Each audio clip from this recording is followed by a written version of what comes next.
আর্জেন্টিনাও কিন্তু প্রথম ম্যাচটা হেরেছিল, কিন্তু তারাই চ্যাম্পিয়ন হয়। ক্রিকেটের El Clasico, India versus Pakistan, no.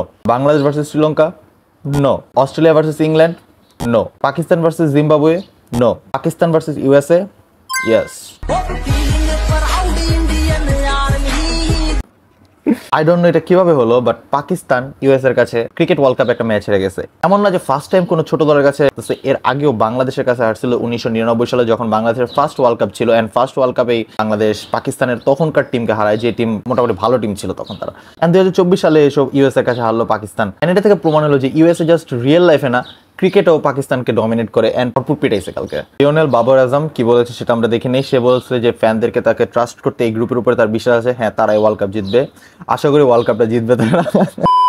এই ম্যাচের মধ্যে কি হয়েছে, ম্যাচের মধ্যে পাকিস্তান খুবই খারাপ খেলছে, যেটা হচ্ছে সত্যি কথা। ইউএসএ খুব ভালো খেলছে, ইউএসএ নিজেদের যতটুকু ক্যাপাবিলিটি আছে তার থেকে বেশি ভালো খেলতেছে তারা। কারণ আপনি বলতে পারেন যে হ্যাঁ টিমের মধ্যে ইন্ডিয়ান অ্যান্ড পাকিস্তানি অনেকগুলো প্লেয়ারকে নিয়ে এসছে, টিম একটা সুন্দর একটা টিম বানিয়েছে, অল দ্যাট ঠিক আছে, বাট এই প্লেয়ারগুলা তাদের নিজেদের ন্যাশনাল টিমে কখনো চান্স পায়নি। তাদের হ্যাঁ আন্ডার-19 খেলছে, অনেকে ঘরোয়া লিগ ক্রিকেট খেলছে, বাট কেউ কখনো ন্যাশনাল টিমের পর্যায়ে আসেনি। অ্যান্ড ওই প্লেয়ারগুলো এখন একসাথে হয়ে ওয়ার্ল্ড কাপ চ্যাম্পিয়নকে হারাইছে। 2-1 ওয়ার্ল্ড কাপ আগে পাকিস্তান ফাইনাল সেমিফাইনাল খেলতেছিল টি20 ওয়ার্ল্ড কাপের, এন্ড সেই টিমকে আই ডোন্ট নো কিভাবে হারাইছে। হ্যাঁ এটা অনেক বড় একটা ব্যাপার, ইউএস ক্রিকেটের জন্য এটা একটা হিস্টোরিক মোমেন্ট হবে। বাংলাদেশকে কয়েকদিন আগে তারা সিরিজ হারাইছে, যদি তাদের মেন প্লেয়ারগুলোকে রেস্ট না দিত তাহলে বাংলাদেশ হোয়াইট ওয়াশ হয়ে যেত।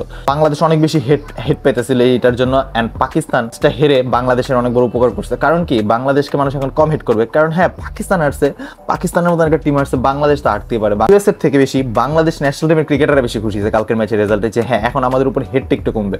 যেমন দেখেন আমি কালকে নিজে দেখতে পারতেছি আমার নিজের ভিতর থেকে বাংলাদেশ টিমের প্রতি যে হেডটা ছিল এই ইউএস সিরিজটা হারার পরে, সে হেডটা অনেক অংশে কমে গেছে। আমি বলছি হ্যাঁ এটা হতে পারে, এটা নর্মাল, এটা ইউএস এর মতো টিমের কাছে হারছে, সমস্যা নেই, ব্যাপার না।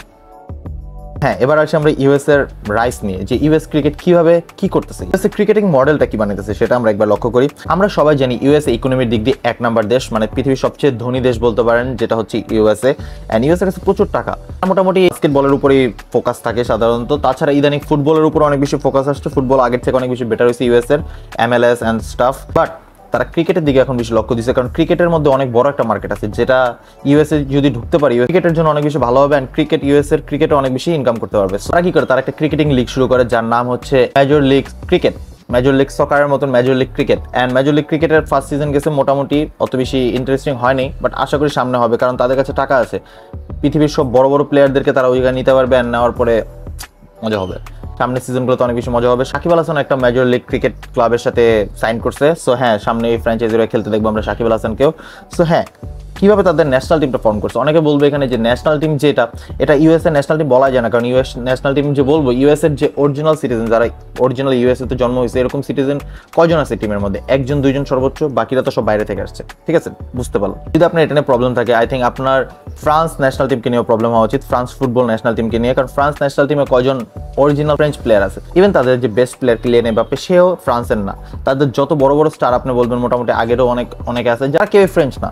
সো হ্যাঁ এখানে ইউএসও সেম জিনিসটা করতেছে, ইউএস এর মধ্যে অনেক মাইগ্রেটেড মানুষ আছে যারা বাংলাদেশ, ইন্ডিয়া, পাকিস্তান এসব জায়গা থেকে গেছে, যাদের ক্রিকেটের প্রতি ইন্টারেস্ট আছে, কারণ নেটিভ যারা আছে ইউএস এর সিটিজেন যারা, তাদের ক্রিকেটের প্রতি ইন্টারেস্ট নাই, তাদের আসবে, কারণ ইউএস এবার ওয়ার্ল্ড কাপে ভালো করলে অ্যান্ড তাদের দেশে খেলা হচ্ছে, সামনে তাদের ক্রিকেটের প্রতি ইন্টারেস্ট অবশ্যই বাড়বে। তো ক্রিকেটের মধ্যে তারা খুব ভালো ইনভেস্ট করতেছে টাকার দিক থেকে, অ্যান্ড মেজর লিগ ক্রিকেটের মধ্যেও তারা অনেক বেশি ইনভেস্ট করবে। আই থিঙ্ক নেক্সট যদি এটাকে 5-6 বছর সময় দেওয়া হয়, অ্যান্ড তারা যদি এটাকে ইনভেস্ট করতে থাকে এভাবে, আইপিএল এর পরে নেক্সট আমরা দেখবো এই লিগ টপ 2 এর মধ্যে আছে। আমরা আশা করি তাদের ক্রিকেট অনেক ভালো যাবে। অ্যান্ড এই ওয়ার্ল্ড কাপের মধ্যে আমি জানি না, আমি কালকে প্রেডিকশনের একটা ভিডিও আপলোড করছি, যে প্রেডিকশনের ভিডিওর মধ্যে আমি দিয়েছিলাম যে ইন্ডিয়া অ্যান্ড পাকিস্তান এই গ্রুপ থেকে থ্রু করবে নেক্সট রাউন্ডে।